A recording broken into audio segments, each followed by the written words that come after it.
I was born in the end of 1917. My father died when I was 9 months old, 1918.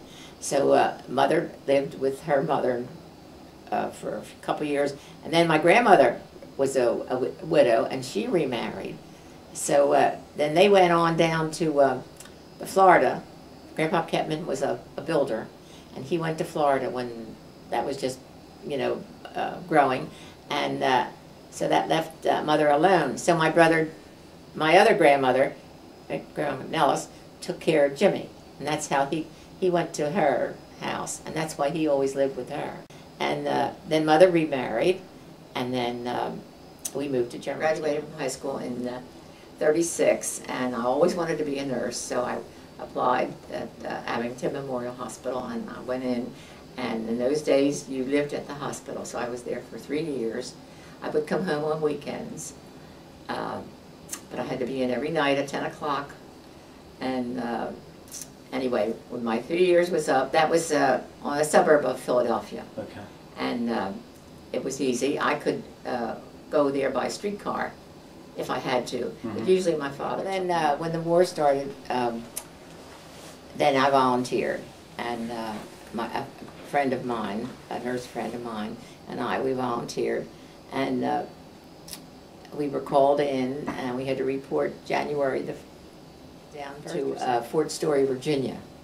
And we were there for about maybe 4 months or so at this hospital. And then we were sent overseas. And we went on a Liberty ship, similar to the John Brown down here. It was called the Edmund B. Alexander. We went through Gibraltar and to North Africa and landed in Oran. We took care of the German prisoners of war at that time from North Africa.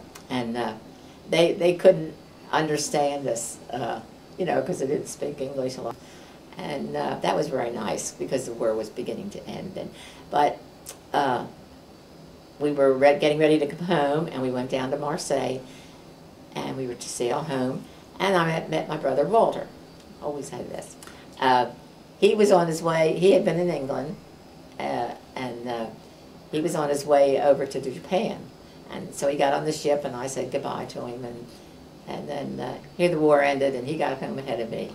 We lived on Stafford Street, and it was he was my kid brother, and he said that I bought him his first harmonica when he was 12 years old. Well, he played the harmonica, and he went to the recreation center in the neighborhood and learned how to tap dance. And they had steps.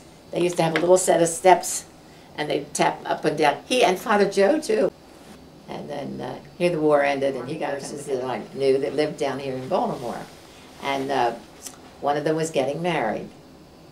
So I came down to her wedding. She was married at St. William's Church, and that is where I met Joe. And that's how I came to Baltimore. Yeah. And I've lived in Baltimore now longer than I ever lived in Philadelphia. And Joe happened to have 4 aunts that lived near me in Olney. We lived in Olney then. And so he would come up for weekends, and he would stay with he called it the aunties. And he would stay with them, and then we'd go out.